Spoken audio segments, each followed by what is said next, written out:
Good morning, everyone. My name is Pam Nurse, and I'm the Executive Director of the Federation for Children with Special Needs. Thank you so much for joining us this morning. The Federation's pleased to welcome you all to this webinar, and we are very pleased to be co-sponsoring this important event with SPAN. We continue to find that collaboration is more important than ever, and we very much value our partnerships with SPAN and many other organizations. The mission of the Federation to inform, educate, and empower families to connect with the resources they need for their children to thrive is extremely necessary during these uncertain times. And we are working to make resources available, answer questions and concerns, and work to try and find solutions with our professional partners. And we are very honored today to have Russell Johnston and his colleagues from DESE with us. Just a few things about what the Federation is doing right now. Very briefly, we have a call center to take calls on special education, health, and community needs. It is open and ready to answer your questions. We have an extensive resource of trainings and webinars on our YouTube channel, and we're continually updating our website for frequently asked questions and other important resources and guidance. And each weekday, the Federation is holding a Facebook Live event with information about health, education, transitions, community, and other issues important to families. At 2 p.m., grab a cup of coffee and join us. Like many organizations, we rely on funding for individuals, and if you are able to help out, please go to our website and click on the donation button. Thank you again from the Federation for joining us. Please reach out to us for any assistance. I know we're very excited to hear from our speaker, Russell Johnston, today, and at this point, I will turn it over to Lisa Lipinski from SPAN. Welcome, everyone. Thank you all for joining us. My name is Lisa Lipinski. I am a special education attorney with Lipinski Education Law, where I represent parents and students. I am also the Vice President for Programming for the Special Needs Advocacy Network, often referred to as SPAN.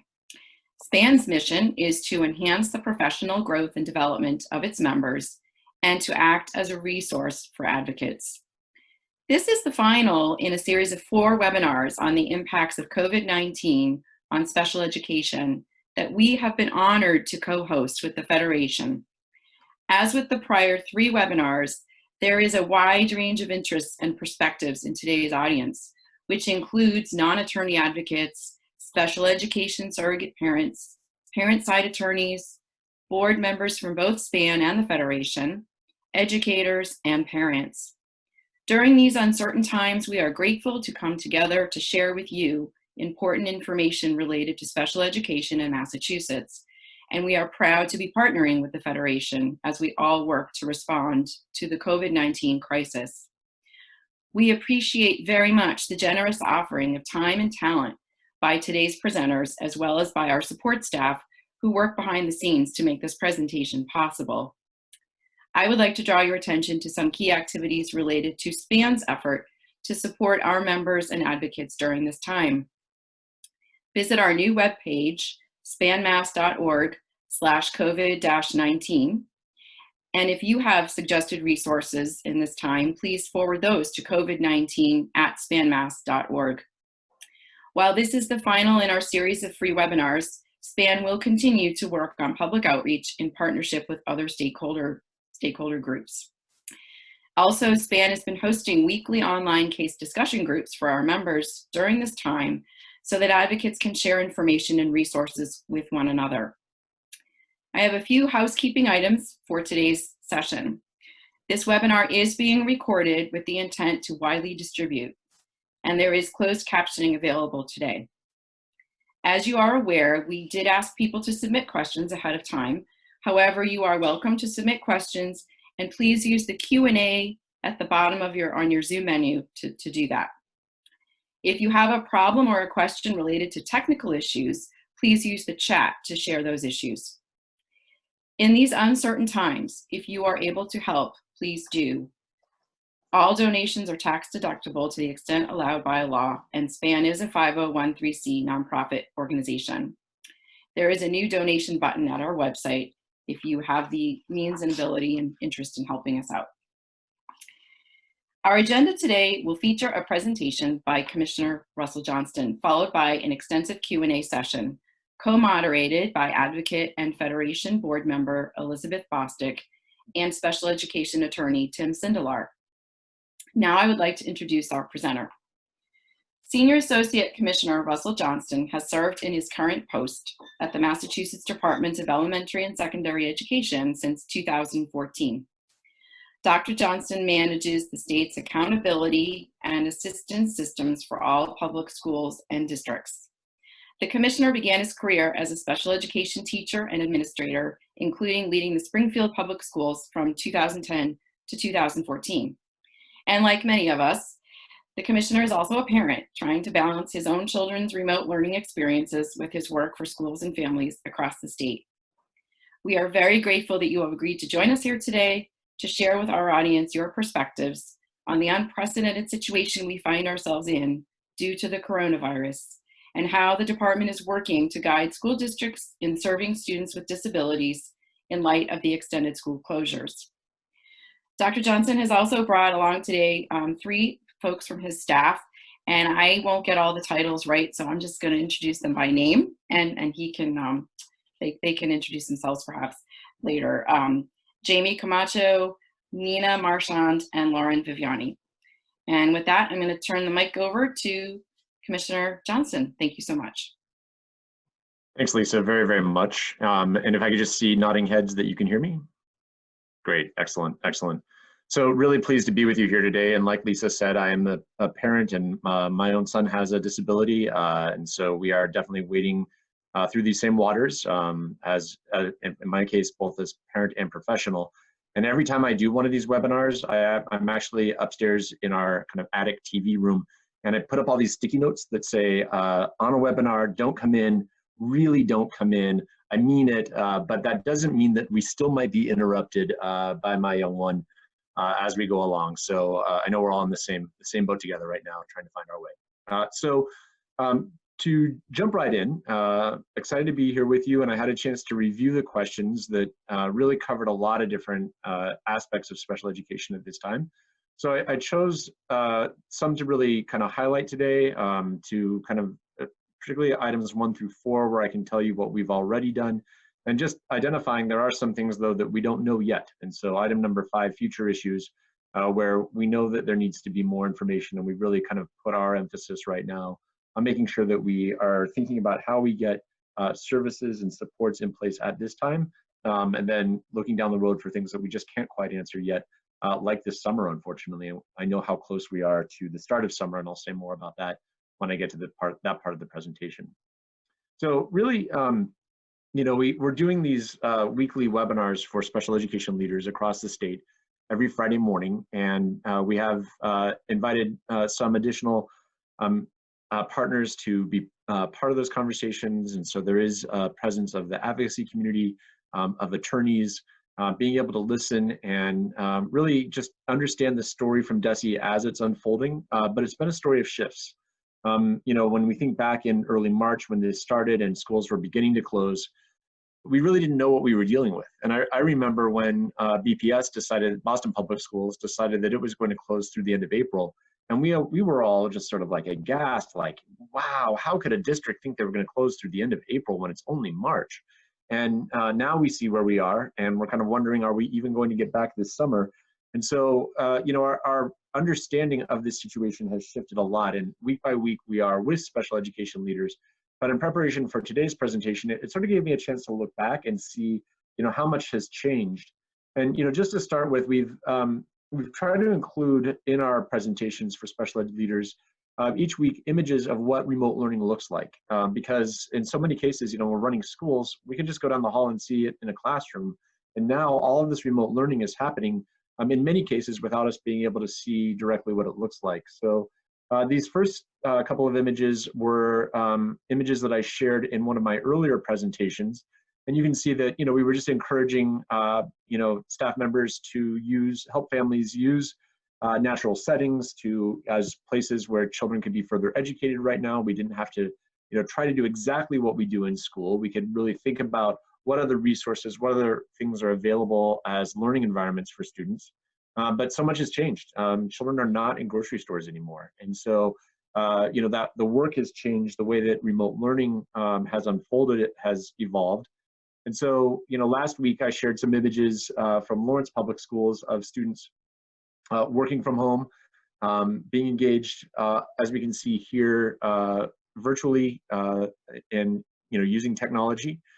We know that that's not the case everywhere in the state, and I'll say more about how we've kind of constructed models of service delivery. But we know that more and more, and all along our encouragement to districts had been, do what you can do now and get more high tech, add in more high tech strategies, add in more high tech capability. And so just really pleased to see examples like this from Lawrence. At the same time, we don't want kids on screens all day. And so I'll continue to think about how do we kind of balance learning experiences for students as best we can.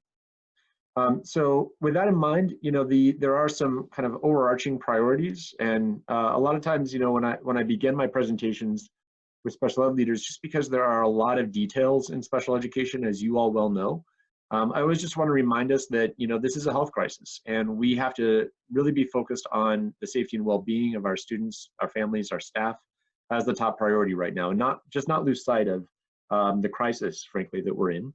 That we need to make sure that we're really focusing on equity and thinking about our most vulnerable students. And so that's why it's been very important to me that myself and my team, that we are out there every week trying to give advice and answer questions about supporting students with disabilities, because we know that without a lot of concerted effort and a lot of ongoing communication, like Pam said in her introduction, and collaboration, we just aren't going to get the job done right now. There are just so many unknowns. We've never done this before. We kind of put down everything we were doing in March and had to shift to a completely new way of teaching without any preparation. And so it's a big shift. And so we need to make sure that we are thinking about how we keep equity at the forefront of that by just keeping the connections to districts strong, keeping the connections to families strong, so that they can in turn keep that connection between staff and student really at the core of what they're doing. So those are just some of the key tenets that we have going into this. I appreciate that at DESE, we have tried to continue to update our guidance on remote learning. So there have been kind of two really important policy statements that we've made on remote learning. First, we made a briefer statement back in, I believe it was sort of towards the end of March, actually, about how remote learning could work. And one of the key aspects of that, for example, was that we were suggesting that students should be engaged in learning for about a half a day. Kind of a rule of thumb would be plan for about a half a day of learning and try to maintain the knowledge, the skills, and deepen the skills that have already been taught this year. And immediately that kind of created a little bit of attention, and I've named this as attention to district leaders, that in special education, we have to keep moving ahead on students' IEP goals. We can't tell special education leaders that they should hold back and try to just maintain and deepen skills already taught. So that did initially set up some tension. However, I want to be very clear that most recently we put out this new document called Strengthening Our Remote Learning Experience. And in that, we emphasize that now that we see that school is closed for the remainder of this year, again, this has been such an ongoing and evolving situation, that now that we see that school is closed for the remainder of the year, we are emphasizing in this document, and it's one of the key aspects of it that I want to call out to you, that there are some core content standards that we want all students to really be focusing on between now and the end of the year. We're calling them kind of prerequisite standards. What are those standards that students need to learn in order to be successful at the beginning of that next grade level that they're going into? And so we've tried to narrow down what might be the focus for the remainder of this year. But the message is not maintain and deepen skills already taught in general education. It's focus on these prerequisite standards to help students become more successful. And so I'm pleased by that. I was glad when this came out because I think it really helps to balance special education's focus on IEP goals with continuing to advance the general education curriculum. So just want to kind of ground this discussion in the overall guidance from DESE, some of our core tenets that I reviewed with you, and then to guide your attention to this new document that we just recently put out that again helps to sort of specify where we're going at this time, knowing that there'll be more shifts as we attempt to re-enter schools, hopefully as soon as this summer, but we'll have to see where that goes. So just to move ahead, when this all happened, my team and I, what we really felt like we needed to focus on is to describe what can remote service delivery look like. How do we provide special education services from a distance perspective when we can't actually be with students? And so a lot of our emphasis early on went into trying to define that and clarify what it can look like. And we came up with two models. The first model that we recommend is supports and resources, which looks a lot like being able to send packets home, strategies, assignments, projects, coupled very closely, and I'll say more about this in a minute, with parent communication. And we also recommend a model of instruction and services, which can look a lot more like whole class instruction, small group instruction, and individualized instruction as well. And so between these two models, we are hopeful that we can help to explain how FAPE, a free and appropriate public education, can be provided at this time, even though it looks different than the type of services that we're able to provide when we are live and face-to-face with the students we have the privilege to serve. And so, we wanted, kind of building on advice that came from the U.S. Department of Education, we just wanted all stakeholders, parents, educators, students, to be able to understand that there are two different types of potential types of service delivery, again, that are a way of providing FAPE, but they look different than how services would normally be provided. So again, with this idea of supports and resources, we've honed in on the idea, again, of strategies, assignments, projects, and packets being sent home, with accommodations that can come, from general education, right? And we can add on special education accommodations where necessary, or modifications. But there also could be materials that are sent directly by a special educator or a related service provider. So, the physical therapist who sends home a strategy packet for parents about how to work on gross motor skills in the home environment could be a good example of this. Along with, today, my son has today a science day in Melrose where I live. And so he has a science packet of work that he needs to get done today. And so both would count in this kind of category of supports and resources. I mentioned, though, before how important communication is. And so just sending the work home is not enough. What we've said is that really has to be coupled with regular and ongoing check-ins with families. And so what might those check-ins be about? They really could focus on how do families prioritize the work that's coming home and understand how to match those priorities with the students' learning needs. We know that families are struggling. This is hard. We are not underestimating how very, very difficult this is to be working on implementing special education services and general education learning at home. So there needs to be some problem solving, some customization, some working on behavioral issues. And that communication could be done by phone, but it also could be done by email or district-approved social media. This is we know that there's some issues sometimes with various issues that can come up around any of these types of communication, and so we want to make sure that our district leaders understand that any are acceptable as long as it's being done. We want to help overcome those obstacles, and just recommended that a scheduled time with families would be a recommended approach.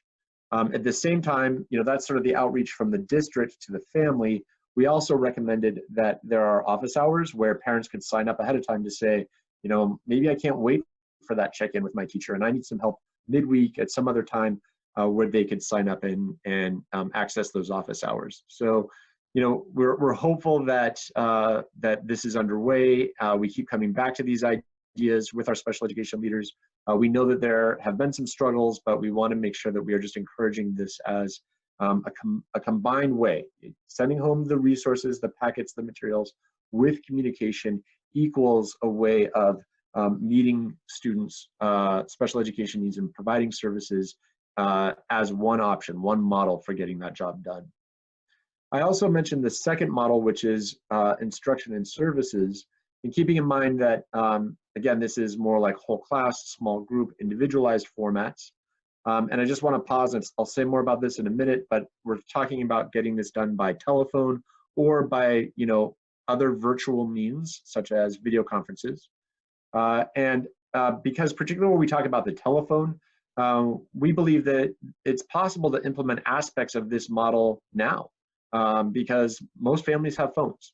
And while there might be, not minimizing and being cavalier about the technology divide that exists across our districts, and we know what a concern that is, I appreciated seeing that first and foremost in the questions that were sent to me ahead of time. We just want to make sure that we don't get hung up thinking that every kid needs a device in order to get instruction and services. And so, we're encouraging districts to keep rolling out more services as they can. And so if there are some services that can be provided telephonically right now, do it, get started. And if over time, the commissioner, for example, Commissioner Riley, has an initiative right now to expand more technology access for students across the state. That's a project that's underway at DESE. If we can get more technology to students, maybe over time we can add more virtual instruction, more video conferencing for students. But right now, get started with what we can. And then, make those systemic improvements over time to increase the provision of this type of service as best we can as time goes by. So again, these are the models that we've described to district leaders, and hopefully we've described them to families as well in our parent letter, for example, that I'll talk about in just a minute.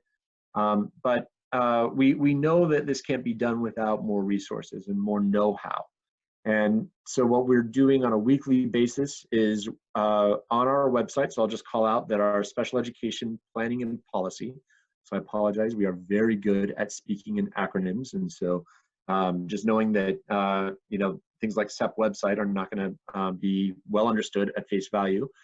Special education planning and policy is one of our offices. Lauren Viviani and Jamie Camacho, who are panelists with me right now, are members of that team, and they other members of that team are updating our website on a regular basis. And inside it, you will see, if you go to this link, you'll see that we have an Excel file where we are continually adding resources to support students with disabilities based on disability type, based on age level. And so what we're trying to do is to vet the materials and ideas that are kind of bombarding all of us right now, and narrowing them down to the most useful ones that we think that schools and districts need in order to be successful at, again, layering on more services for students as we go, getting that know-how, figuring out how to get something done today that we didn't understand yesterday, is really what we are really focusing on. So most every week recently, in our weekly updates with special education leaders, we're highlighting a section of this resource tool that we have, this Excel file, and kind of breathing life into it and explaining, again, what's some knowledge about access, helping students in a way that we had never known how to do before, because this remote learning is new for all of us. So for example, last week, we had Amanda Green from our team explain ideas on supporting transition age students. How do we use the time at home right now as effectively as possible for students who would have historically been doing, more vocational work off-site, more developing community resources, working on, some of their own recreational leisure skills. How do we do that when we are so much more homebound? And so we again used our Excel file and kind of, again, breathe life into it to explain to special education leaders how they can, again, do something that we had never known possible before. So we're just trying to break it down and take it in chunks so that people can, just, again, keep adding on to what they can do to reach more and more students more and more creatively over time. So with that in mind, that's kind of a brief overview of how we've gone about describing what special education can look like remotely. And I think about that as the substantive aspects of special education. What I love talking about in special education is we have the substantive part, which is the instruction itself, and then the procedural components of special education, which are things like timelines, and the meeting requirements, and all of the procedural components are very much built towards making sure that we support the rights that that students with disabilities have. And so both are important and both are vital. We really focused initially on let's make sure we know how to get services out, while at the same time not forgetting or overlooking the procedural aspects of special education. And they're complicated. It's challenging to address these procedural aspects, but I want to talk to you about some of them right now, particularly timelines and virtual IEP meetings. So one of the key questions that came up about timelines, such as the requirement for initial evaluations, for reevaluations, for annual reviews. There's a lot of, as we all know, there are a lot of timelines built into special education. It's important to remember that there are 3 levels of requirements. There are timelines built into the federal IDEA law. There are state timelines built into our Mass General laws regarding special education, and our regulations have timelines built into them. And an important thing to keep in mind is that all of those 3 levels are connected.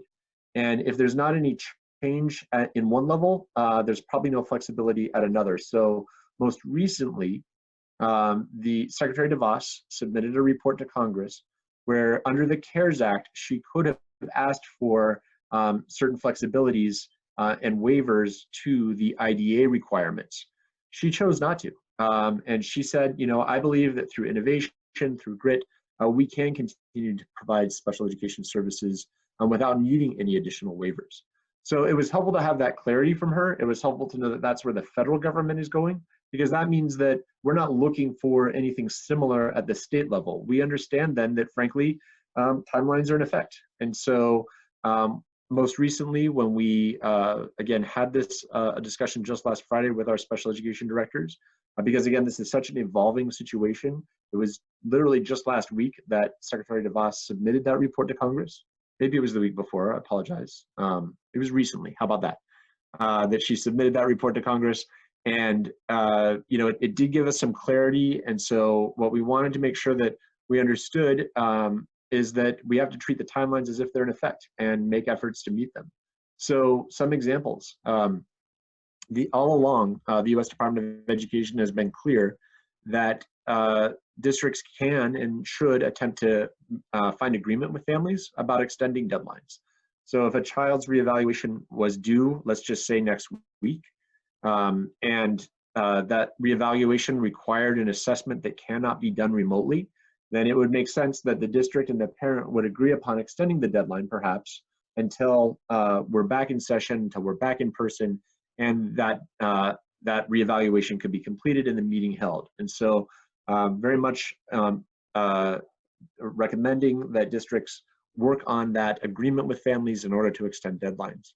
And then I'll say more about virtual meetings in a minute, but IEP meetings can be held through alternative means.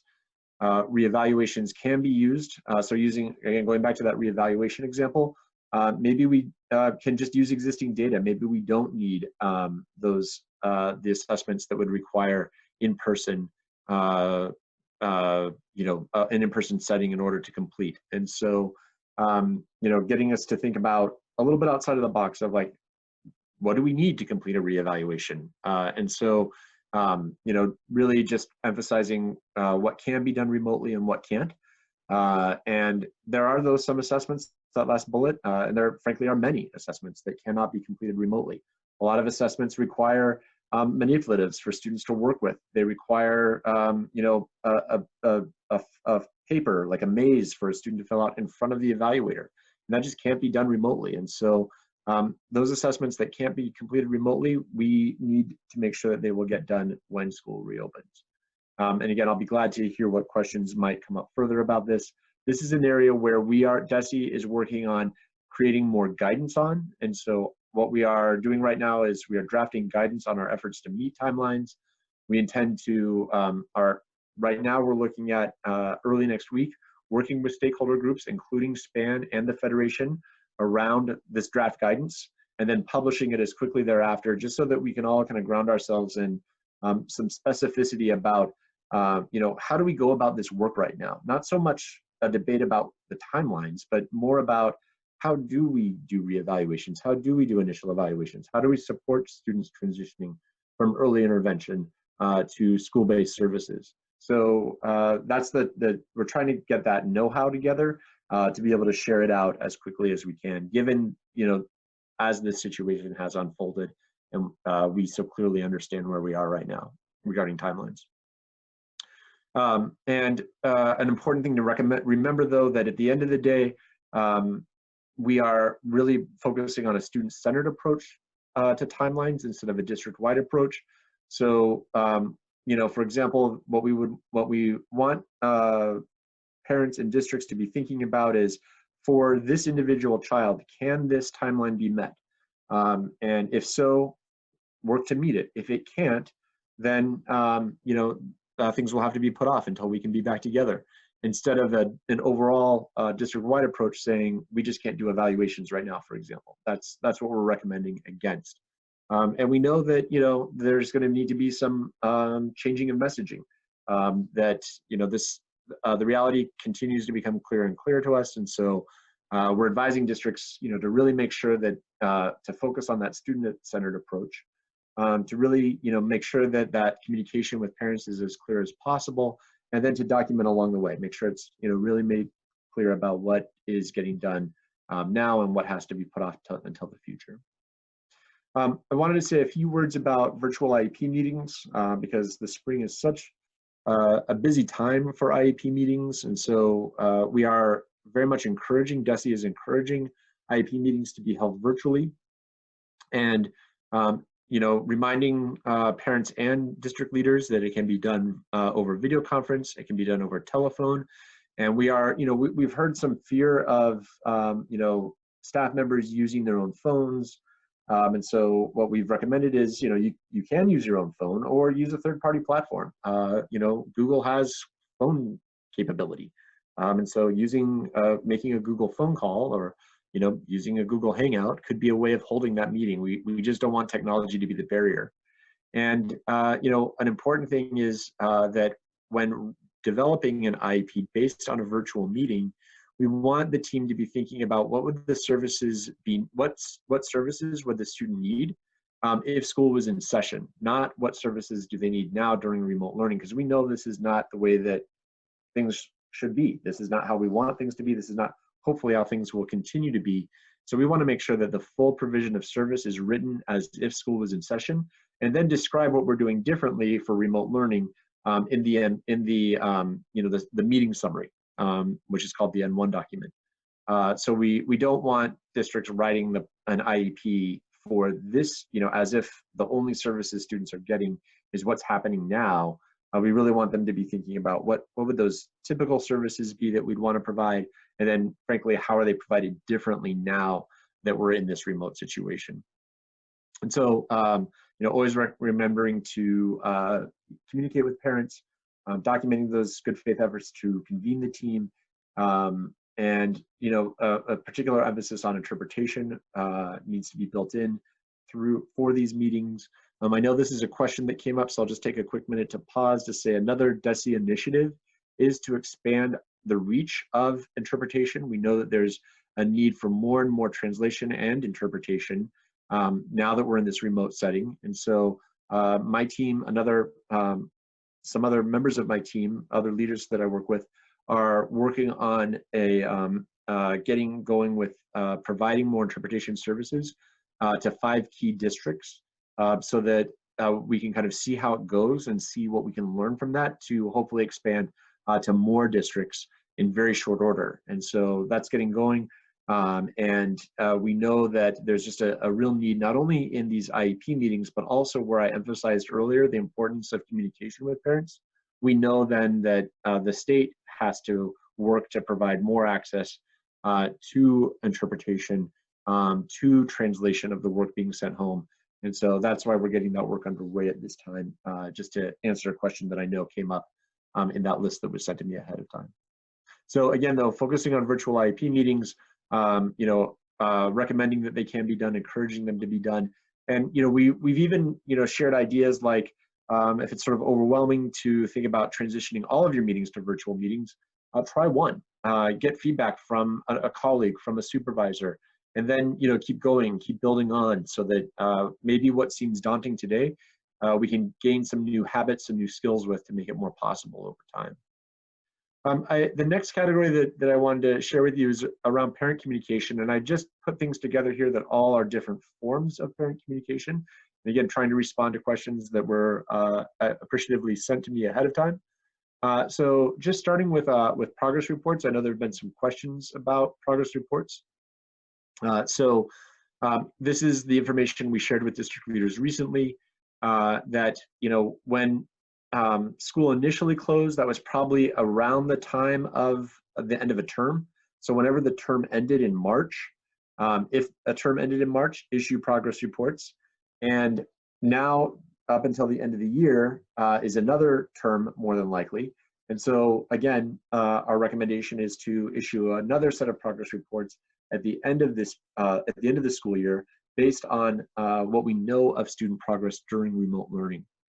And again, we know that it's hard for teachers to maybe know what students are doing during remote learning. So last week, for example, we reviewed ideas on progress monitoring and data collection and how to do that. And so when I say that we did that last week, we put all of our slides up online afterwards, and so that, you know, you or anyone else can go there to see what we offered and what we talked about. But you know, I've heard some concern or question about, like, why is DESE focusing on this when that first issue of getting services to students is so important.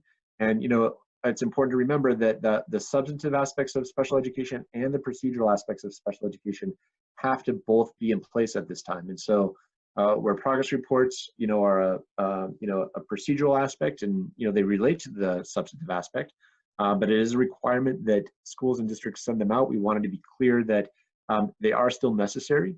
And we also wanted to clarify that next set of bullets around that IEP goals are still in effect.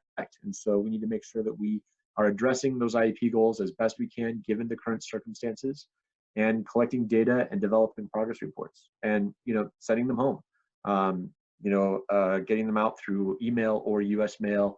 I know that I got my sons most recently through the student information system that our district uses, which I was really glad to see and very appreciative of. And then always making sure that they are translated now just as much as they would be when schools are normally open.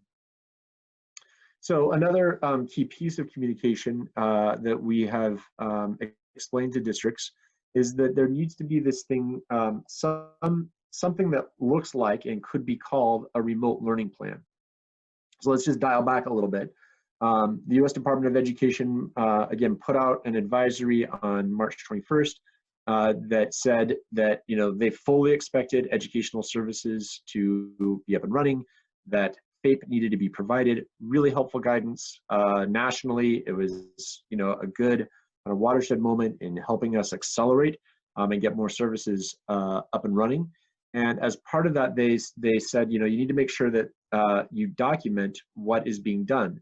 And so we thought about this a lot in terms of documentation and, frankly, notification of when we say services are different now than they are when school is in session. Well, how do we explain that difference? How do we describe that difference? And so what we did as a way of guiding districts is to develop a suggested template of what should parents know about the type of services that are being provided now versus what had been done when school was in session. And this is just notification. Does not require parent sign off. It doesn't change the student's rights to everything that is currently in their IEP.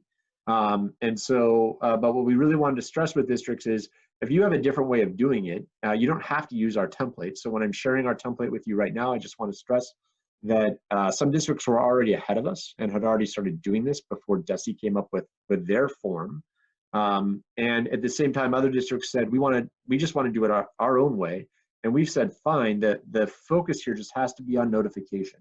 You have to make sure that parents are notified of what services look like now versus what they would look like when school is in session. And it might take time to do this. You know, this might be something that some districts were able to get done right away. Maybe they were already doing it. I know I got my sons just a couple weeks ago, and I was fine with that. I knew that, you know, his team was working on other supports while at the same time developing these plans. and I ultimately got it. And I can see in writing now what we should be expecting. And so we've tried to make sure that we, again, provided our own template while encouraging districts in whatever format they can to get that information out to families. It's important to note that this is a requirement not only for public school districts and charter districts, but also collaboratives and day and residential special education schools as well. So across the board, we should be seeing these remote services plans over time. So that's, the audience there is families. We also sent out a letter on we developed it on April 9th, and I realized that it didn't go out on April 9th, and I wanted, I personally take credit for that. We wanted to make sure we got it translated, so it actually went out on April 17th. So it's dated April 9th. It went out a little bit later because we wanted to make sure it was available in as many different languages as we could. And so here are some of the highlights from the letter. Hopefully you've seen it. If not, it's on our website. It's on many districts' websites. So it doesn't have to be. We just wanted to make sure that the public school districts sent it out to families. And again, it's available on our website, but some of the key components of it, again, reminding families that FAPE has to be provided, but it will look different. And the IEP doesn't need to be changed in order to receive remote services. And again, then we describe those two models that I talked about earlier, supports and resources and instruction and services. Another really important thing is that we developed, and if there are questions about this, these last two things that I've mentioned, the letter and the toolbox, Lauren Viviani from my team really took lead on and really appreciated that. But Lauren and many other state agencies and many other advocacy organizations frankly gave us feedback on the letter and on the toolbox. So the toolbox is a document that covers resources that could be helpful to families about staying healthy, accessing other state resources, how to support learning, and tools for caregivers. We hope to be able to expand this document over time. So if there are other suggestions of things to add to the toolbox, we certainly want to hear them. But hopefully you've seen our toolbox, and if not, again, it's available on our website and it is translated so that we can make sure that it's as accessible as possible. So those are, some of the ways in which we've kind of focused on parent communication that we hope you found helpful. And again, I'll be glad to hear what questions you might have on them. And then finally, I just want to talk about, I wanted to save plenty of time for questions and answers, so hopefully I've done that. But there are some future issues that are not fully resolved yet. And so I'm not going to be able to say a ton about them until we know more. But just starting with, if you're seeing me right now, you'll see that I got my COVID cut, cutting my hair right down to look a lot like our governor. And I don't have the mole, but he's the governor. I'm just the senior associate commissioner, and he's calling the shots right now, right? In terms of when we can return to in-person anything, right? Any type of gathering. So as much as I would like to be clear about whether or not we can be in person with our students this summer, he calls the shots on this. And, I appreciate the way in which the governor is really putting health first and our well-being and not furthering this crisis. And so we are anticipating that there'll be information from him soon about all types of summer services, camps, daycares, school, summer, sorry, I'm blanking here, but, obviously ESY, but what was I thinking about? Summer school. All of that, we just don't know yet. And so my advice for district leaders right now is contingency planning. Plan that we will continue with remote until we hear differently, but be ready to pivot to in-person instruction if it becomes possible. And we're certainly hearing a lot about, that reentry is going to look different, that we shouldn't expect that, starting July 1, we're going to be back where we were in early March. So I don't think that I'm misleading districts by telling them to prepare that we will likely still be continuing some version of remote, even if the governor says we can start to re-enter. We just know that a re-entry probably just isn't going to look the way that it did prior to this crisis really ramping up. And so I will be pleased if we can do some combination of remote and in-person, but we have to wait to see what comes from the governor on that. And I will patiently wait, and we will make sure that people know as soon as we know. And then Finally, compensatory services. There are a lot of questions about this, I know, and our ongoing mantra is providing as many services as we can right now is the most effective way to mitigate the need for compensatory services in the future. We know that there'll have to be individualized determinations when school resumes. We just hope that we can provide even more guidance on that. And I hope as we can kind of look ahead and see that we're getting closer to school resuming, that we can then kick that into action to be providing guidance.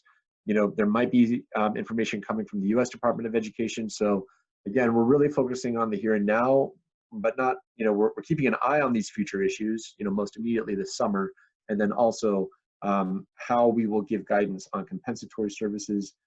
We did put out an FAQ though, it's on our website, and it does describe some of those considerations that go into compensatory in general. So if you're curious about, how do we make individualized determinations, we did describe that in our FAQ that we put out in March. And so, just glad for you to take a look there, and hopefully we will be able to provide more guidance as time goes on. So with that in mind, I hope that that's a quick recap of some of the major activities that we've been undertaking as a state education agency throughout March and April, and now the beginning of May. But I'm glad to turn it over right now to Elizabeth and Tim for questions that you might want to pose to me or other members of my team. Great. Thank you, Russell, for that incredibly comprehensive overview of the shifts that have taken place over the last month, several weeks. As you can imagine, and you saw the many, many questions that we received as registration opened. One in particular is parents have a real concern about the inequity of how remote learning is being delivered across the state. There have been some districts who have quite literally refused to offer any kind of virtual services. Others who have only provided it if a parent knows that they can ask for it.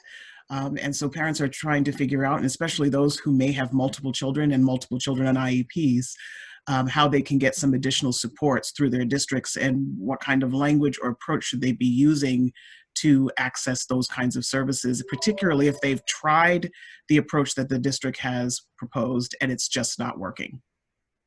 Yeah, no, it's a good question. I think in general, where there's local control all across the state,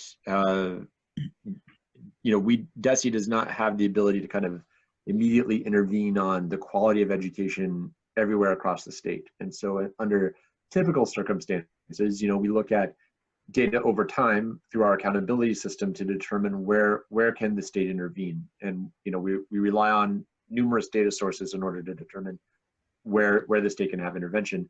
This is such, obviously uncharted waters for us, and where districts really have local control over how they provide educational services. This is an area where DESE doesn't have kind of quick and ready tools to say, District X, you need to be doing more of this, or District Y, you need to be doing more of that.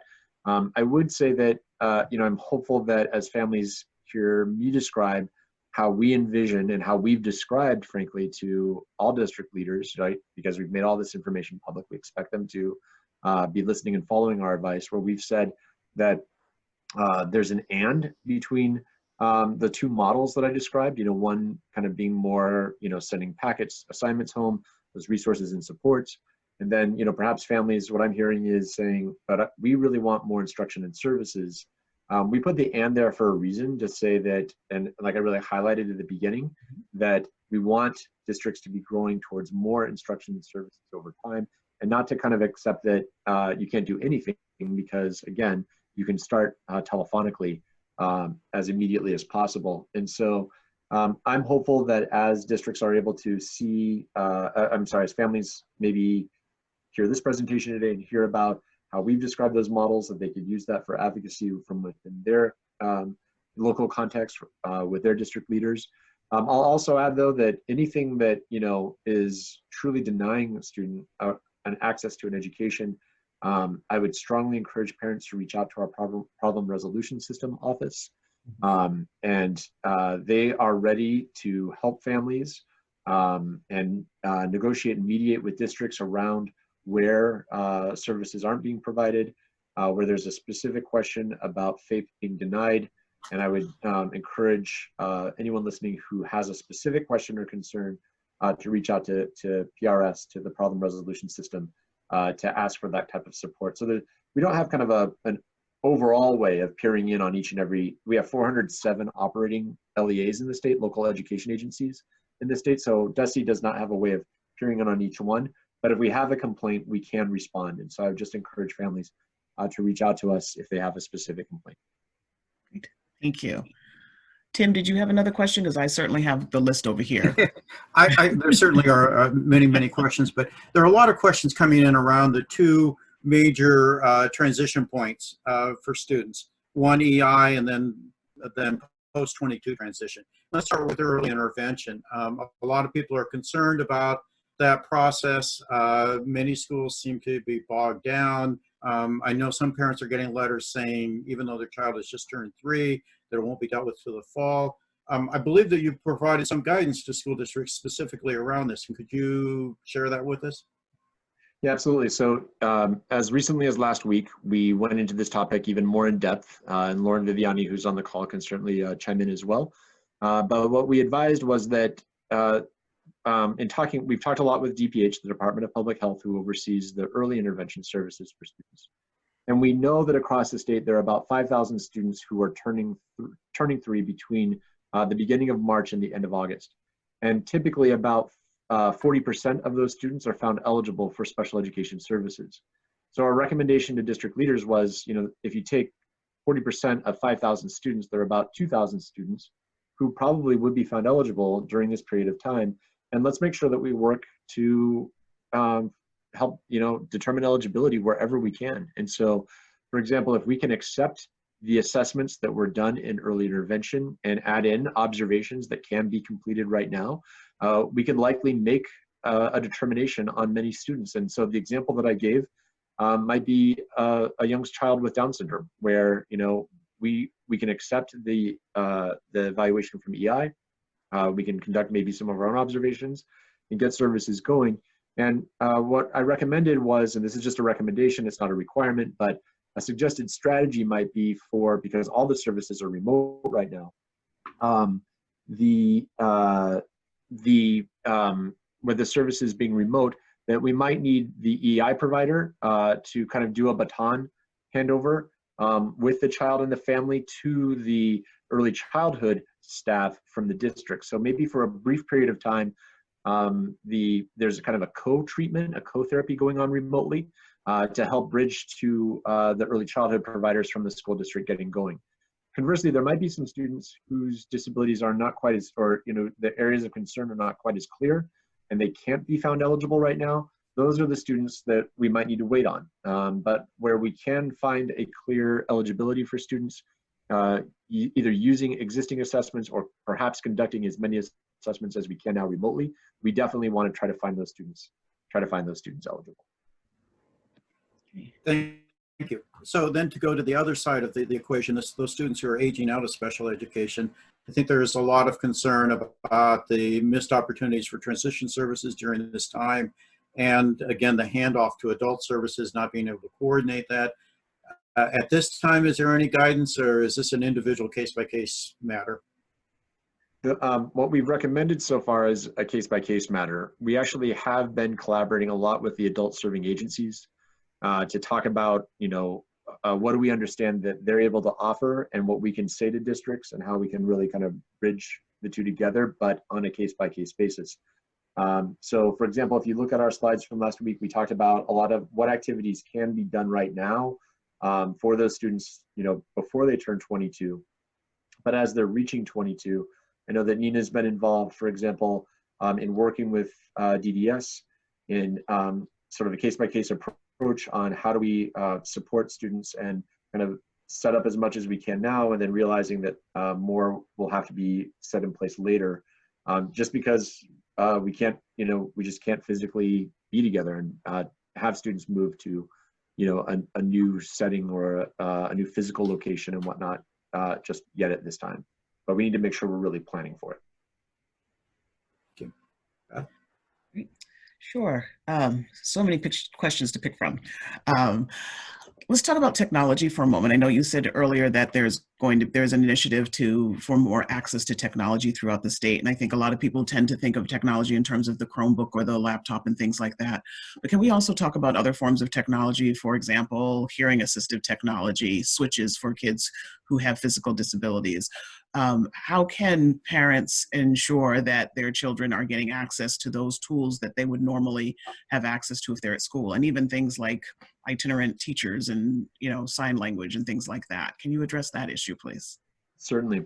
So we worked a few weeks ago to dispel the notion that people can't return to schools to get materials. So when I hear about, switches and communication boards and assistive devices for students who are visually impaired, we were hearing in some cases that, taking the governor's order very literally and understandably. I mean, I think that district leaders were doing this with the idea that they were doing what they thought was right, to keep staff safe, to keep students safe. They weren't allowing people back into buildings in some cases, not in all, but in some cases.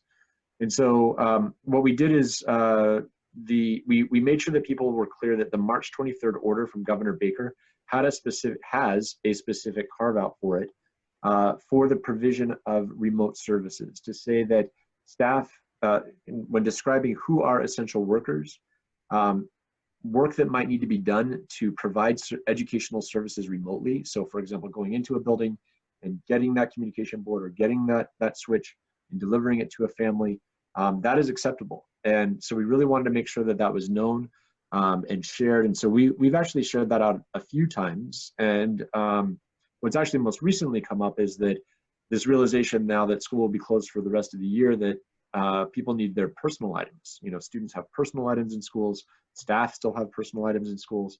And so what do we say about that? That actually came up on a call this week with superintendents across the state. And I chimed in just to remind people that while we don't know if we can do that yet, right? And obviously we will need to, but we just don't have clarity that we can go back in for personal items. I restated that we can absolutely go in to get students equipment and materials for the provision of remote learning. And so, I'm hopeful that that message continues to get through, that just because this is a health crisis doesn't mean that we can't go into buildings to get materials that students need.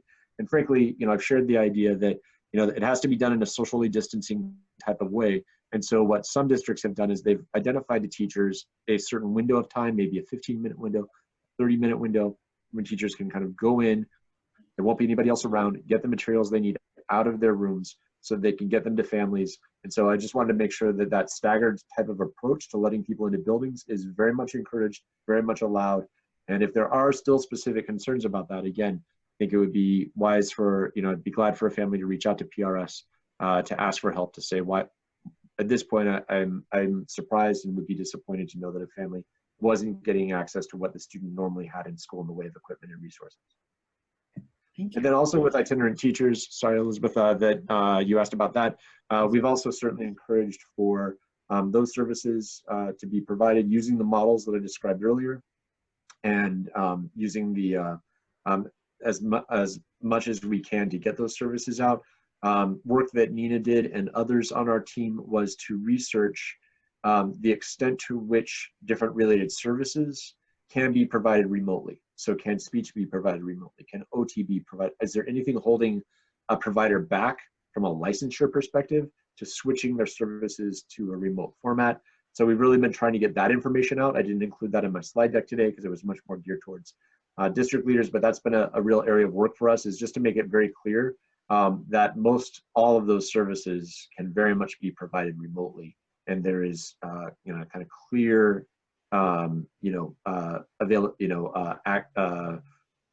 there's nothing holding back from a licensure requirement for most of those services to be provided remotely. Great, thank you. Tim? To follow up a little bit on technology, there still continues to be inequities about access to technological equipment. I think many districts have made great strides, but there are some who have not been able to provide any technology to some families. There are internet problems, there are things of that nature. Does the department have an initiative to address these technological issues? We do, and it's very much underway. We actually started by surveying districts to find out the extent to which they could offer, like to what extent do they have broadband, because there are parts of the states that don't. To what extent do they have devices that they could deploy to students? Do the students already have them? Do they need more? How many more? And so just getting the information was the first step, and now we're kind of working with philanthropy, working with other state agencies, to hopefully gather more resources to be able to push out the access, be it through actual devices or access to broadband or other ways of frankly getting online. So it's an area of work that's underway, and hopefully there'll be more that we can say about it soon.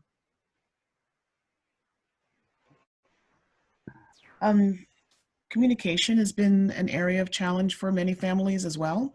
And some districts, they're finding that they are getting communication kind of district-wide, what they're going to be doing for students, but many families have not received any kind of communication from their district around the individual needs of their student, and are also struggling to access members of their team in order to ask that question. So do you have any strategies or tools that we can use to help them to be able to connect with their team and get a more individualized approach for their student?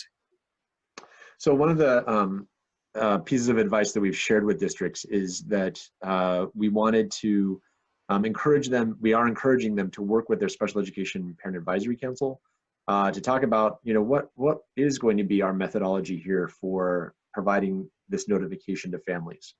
And so in instances where perhaps, I would of course recommend contacting the special education director, contacting the evaluation team leader, contacting members of the student's team at whatever level the parent thinks is appropriate. I know I do that as a parent.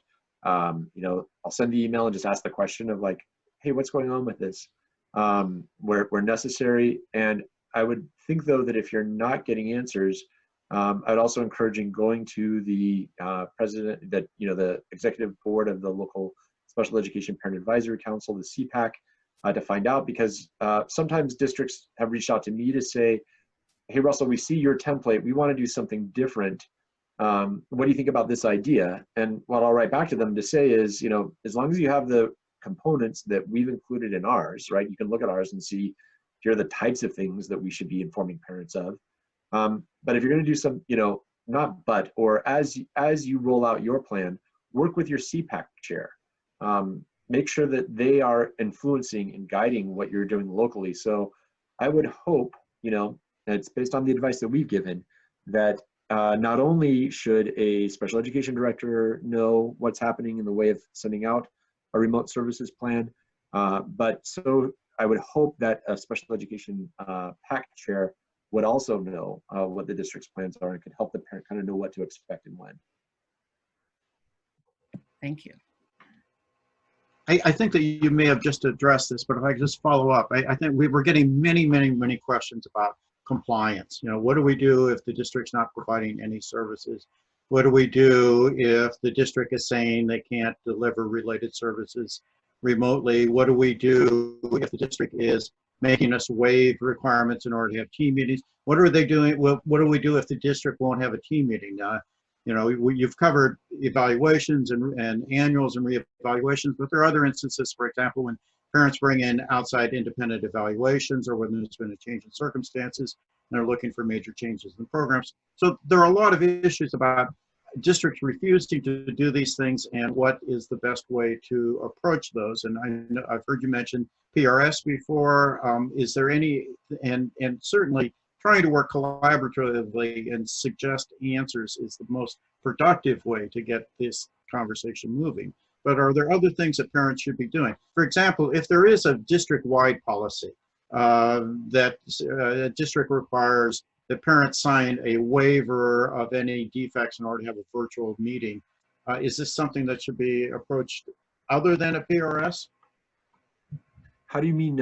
I'm unfamiliar with this idea of a waiver to have a virtual meeting. What would be in the waiver?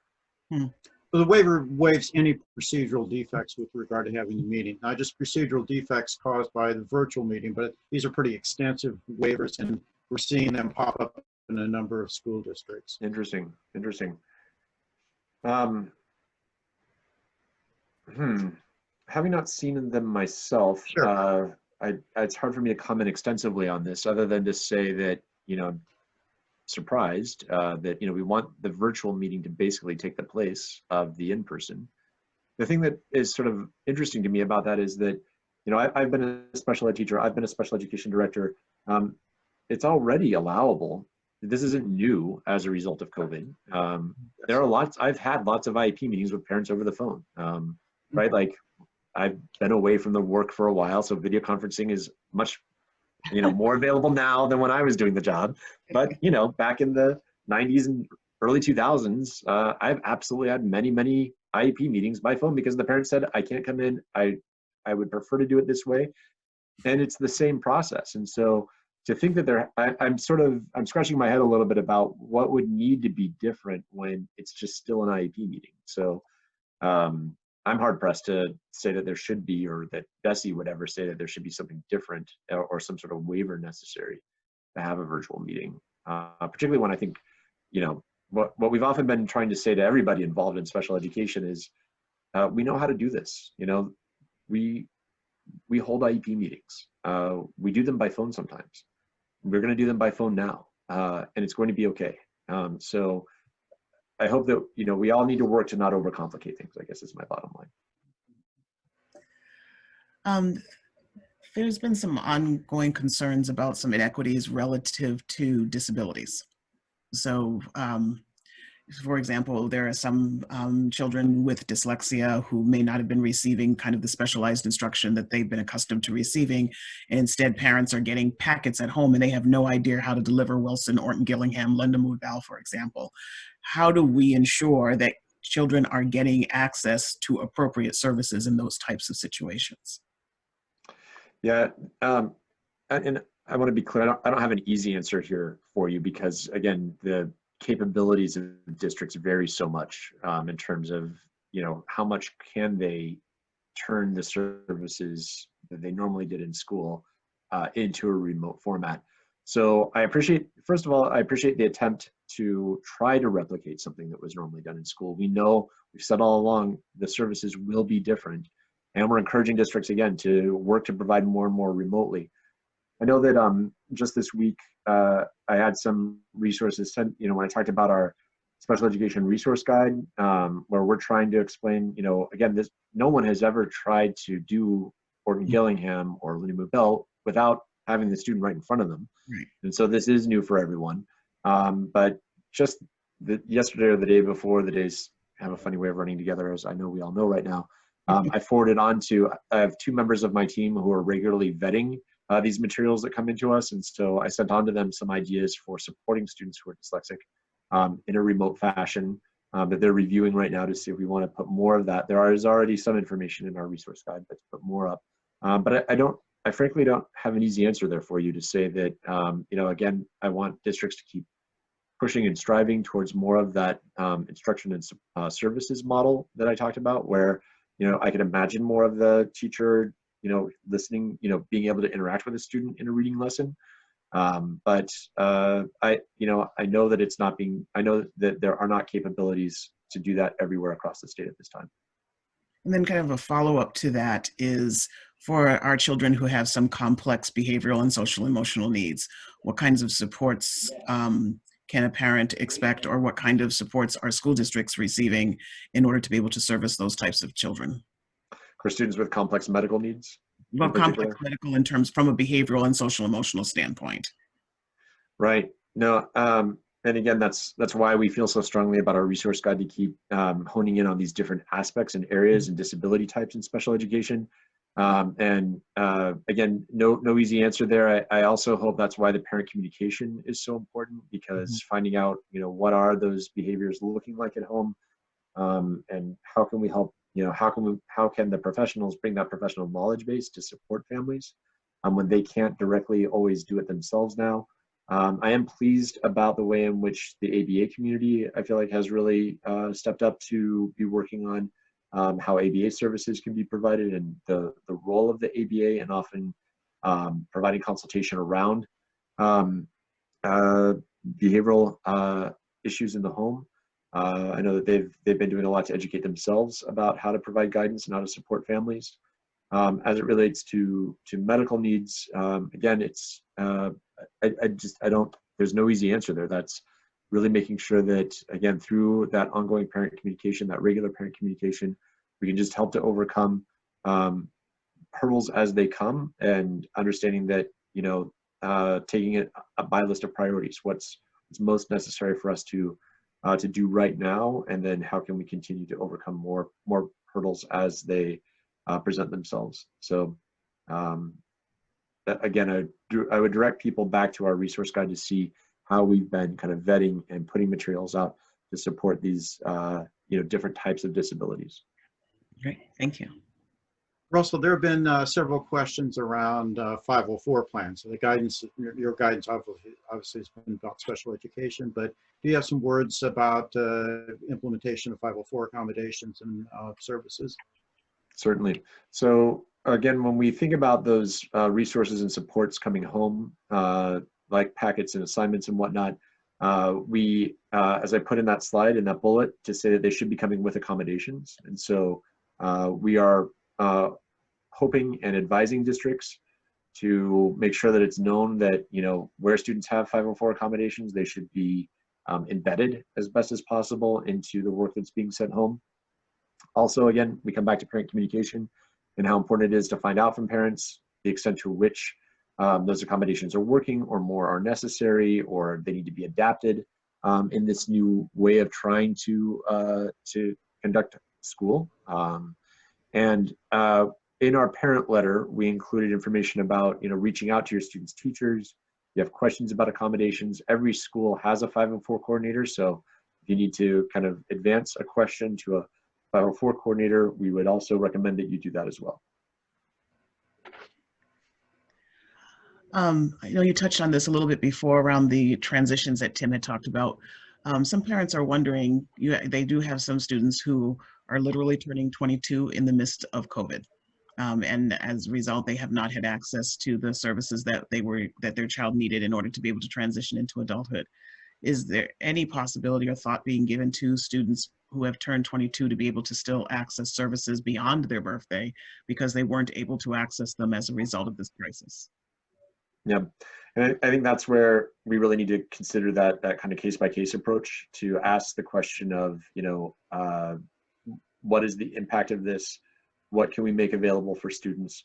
And to then work with the state agencies to see when can services be provided and how can we knit that all together. So that question about providing some services for a limited number of students after they turn 22 is asked under normal circumstances, and it can still be asked now.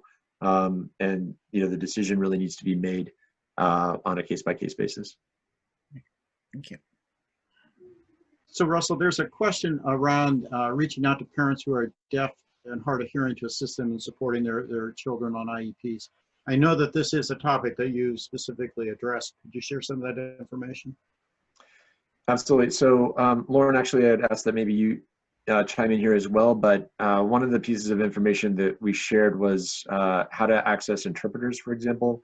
That, you know, we want to, on these Zoom chats like we're on right now, you know, how do we get ASL services? How do we make sure that there's language access for students who are deaf and hard of hearing?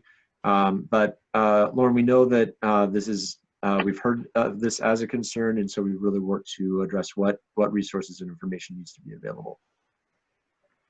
Yeah, sure. Thank you. As you were talking, I was just quickly Googling MCH, so the Mass Commission for the Deaf and Hard of Hearing, their phone number, and they have a list of children's specialists. So I wasn't sure if your question was related to families who use ASL or if the kids use ASL. If the kids are using ASL in school districts or families who also don't use ASL, need some support in that, the children's specialist can be contacted. If you just call the MCDHH number, they'll connect you with one of their children's specialists. There's also a list of resources from BU, for instance, and the CDC actually has a list of YouTube videos in ASL that explain COVID-19 and how to, all of the social distancing recommendations in ASL for families who use that. So those are two resources that I would highly recommend. They're on the Family Toolbox resource guide. So that Russell referenced earlier. I think part of the issue for what I'm hearing from families is that school districts are not actually honoring contracts for sign language interpreters or assistive technology or whatever contracts they have with itinerant providers for their students. So, you can have this package of where, you have the remote learning and things like that. But if they're in fact going to be accessing them and they can't hear what the teacher's saying to begin with, how do you resolve that issue? And so there's a real concern that schools are being very slow to engage services that are actually already included in the IEP in order to support those students. So how do we address that concern? One of the things that the commissioner put out is that he put out what we call an on the desktop, which is sort of where he shares his advice with districts. And very early on, actually in this crisis, he put out an advisory that says that he expects districts to maintain service contracts, not only contracts like what you're talking about, but also tuitions for students who attend day and residential special education schools, because from a couple of different viewpoints. One, we know that services like that can still be provided, like the ones you're talking about. And two, we want to make sure that we have staff and programs available for students to return to when this is all over. So, at any turn, anytime you talk to the commissioner about this, he is unequivocal on his expectation that we keep these services in place at this time, that we don't try to, reduce costs for these services, and particularly where they can still be provided so robustly. He would very much want to see them in place. So that document you can find if you go to our website, doe.mass.edu. There's a banner for COVID-19, and then a way to get to all of his on the desktop messages. And so, I'd certainly encourage families to use that as, the commissioner himself is saying that services need to continue to be provided. I'm sorry, can I just interrupt here? So for those of you who want to send waivers, they shouldn't go to Russell. They should actually be emailed to specialeducation@doe.mass.edu. They don't have to be emailed. We'll obviously follow up, but for those of you who do want to share them with the department, that's the best way to get them to us. Great. Russell, I have another non-special education question, but a lot of people are looking for information about the MCAS waivers, and I know that you're pretty well versed in that. Could you explain exactly the status of where things are? Okay, so MCAS has been waived for this school year. So any of the spring administration of MCAS has been canceled and will not occur. So including students who were in the midst of finishing their ALT assessments. And submitting ALT assessments, they do not need to be submitted. They can't be submitted. And we are, obviously looking ahead to next year to understand really where this issue is most poignant is for our high school students who need MCAS in order to graduate. And so those 9th and 10th grade students, for example, who weren't able to take the science test in 9th grade, in many instances, not all, but in many instances, the 9th grade science tests, as well as the 10th grade English and math. What's happening for them? When can they take the assessment? So that's an active area of work at the department. I do anticipate our board did not take action on that at our most recent meeting. I anticipate that they will take action on that in either our May or June meetings in order to describe when our 9th and 10th graders, this year's 9th and 10th graders, will take those assessments next year, if that's the will of our board to roll that over into next year. Obviously we want to give our board advice and guidance on how that might happen, but it's really, the need to to pass the MCAS is really, first and foremost, a thought for our high school students.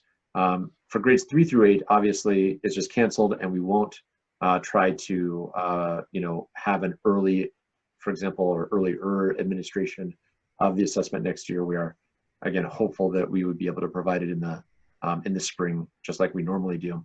The final key piece that's important is the competency determination. So in order to graduate, I think we all know students have to meet local requirements, as well as get that competency determination in the way of having a passing score on the MCAS.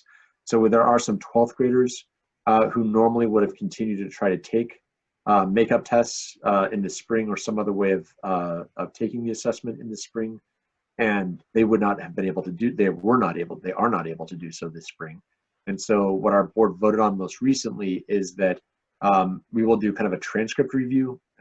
We're not going to do kind of, we are doing a transcript review so that we can see if the student took and passed a relevant class. So let's just say they needed the English test to graduate, having completed a relevant English class either this year or as recently as possible. Again, we're coming up with the exact guidelines on this, but having passed a relevant class will allow that student to get the competency determination. And if you'd like, I'd be glad to talk more about special ed implications of that, but I will hold that unless you want to go down that additional train of thought as well.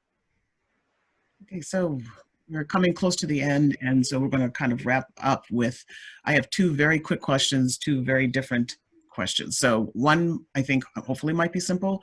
You had alluded before to, or actually spoke specifically to leveraging your CPAC as a resource to possibly facilitate some conversation with your school district.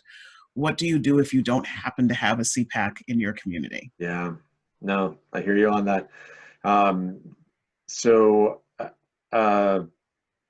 You know, I wonder about, and I'd be glad to hear actually what others think about this too, but you know, then you really do have to do what you can with your, individually with your special education director. I would say, you know, this could be a time to make sure that a CPAC gets formed. I feel like that sounds a little flip because I know the stress that we're all under right now and how hard it is to do anything, much less form an advisory committee like that.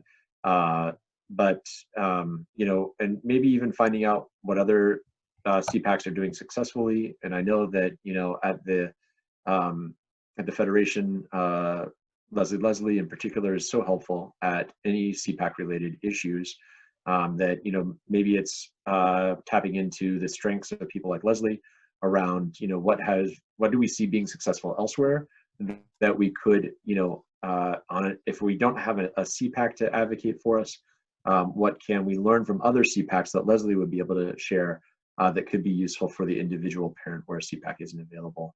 But again, I'm certainly glad to hear others chime in on that as well.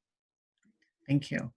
And then one last question that we probably could spend lots of time talking about, so we'll try to be concise on this one, is for students who might be wards of the state and might be living in congregate care, group homes, things like that, and they may be in situations where internet's not available because they have very strict guidelines around that, or if a packet's being sent to them, there's nobody there to monitor their progress or to prompt them or to give them whatever supports they need in order to ensure that they're making progress. How do we tackle that issue? Yeah, I appreciate that. So I actually oversee the institutional settings, special education in institutional settings as well. And so we've been working very closely with our partners in those settings to think about how we can support our learners as best we possibly can. And it varies a bit from organization to organization. So the Pappas Rehabilitation Hospital for Children in Canton, for example, which is overseen by DPH, the Department of Public Health, we've had to go to a model where the students actually can't leave their residences right now. And so we are pushing video-based instruction into the residence as an example. With DPH, with DMH, the Department of Mental Health, we actually have a point person who is interfacing with each program individually so that they're able to kind of work out problems like this around how do we get services and, you know, who's overseeing this and what's the update on the students. And with DYS equally, I think, you know, DYS has really worked hard to name their model of how they're providing services, to identify which staff are available. And I know that the challenge that we have is that there's just such a greater level of concern for an outbreak within any of those settings that they are being very careful about who they're letting in and how, the information is getting in. And like you said, what happens from there is where we're kind of working on problem solving at the individual program level to say, what capabilities do you have? Is there an area of increased concern in this facility, such that we, first and foremost, just have to make sure we are attending to health and safety needs, and getting to education somewhat secondarily in some situations, where can we kind of be working on both equally within different settings. And so, we've worked really closely with our state agency partners as well as with the providers to keep pushing on getting as many services as we can. I know that they are really anxious for the May 18th deadline to come to see what can be done after that, where right now, we're under such strict social distancing policies. They're the ones coming to me to say, Russell, we can't wait to see if we can actually be doing something more starting on May 18th. And I'm the one who's like, wait, let's pay close attention, because we don't want to rush this. This is a health crisis. So the will is there very strongly, and I very much appreciate that. And just really trying to work through problems as they come, and looking to the very immediate future about how we can expand services. Great, thank you. Unfortunately, our time is coming to an end, and so before I switch this back over, I think, to Lisa, I wanted to make sure that all of you who have been sending in questions, please know if we weren't able to address them today, we are collecting them. We will be providing copies of them to Russell so that he will have them, if for no other reason, because as his team is working together to address this massive elephant called remote learning, it would be really helpful to hear from you directly what's happening out there in the field, kind of what's happening, what the guidance is saying versus what's actually happening in real life. So those will be given to him for review. And of course, our teams will be working on supporting families in the ways that we can as we all are growing in this process. So thank you again, Russell, for joining us today. Is it Pam or Lisa who takes on from here? I will jump in. Thank you very much, Beth. And again, I want to thank Russell and Nina, Lauren, and Jamie. I want to thank all of you for joining us. We really appreciate your time and your attention, and being able to really consider the questions and giving such thoughtful answers. As Beth said, we will be sharing all the questions that have come in, and there are a lot of them, with Russell and his team. A couple of other points, we talked about CPACs quite a bit and the very, very important role that they're playing right now. If any of you have questions, please do reach out to Leslie at the Federation. If you have other questions as well, I just want to repeat that our call center is open. We have staff and consultants who are available to take calls. You can reach us either through our website, fcsn.org, or our number, 800-331-0688. All of our other webinars, including this one, will be available on both the Federation and the SPAN website. I want to thank all of you for joining us. And again, we look forward to working together as we, work out this, I think, Beth, you called it this elephant called remote learning. So thank you. And now I'll turn it over to Beth Tremblay Hall. Thank you, Pam. Thank you, everyone. In addition to all of our presenters here today, we also want to recognize all the support staff, the moderators, the coordinators that have put effort into all of these workshops. This has been an incredible series and an incredible privilege to be part of.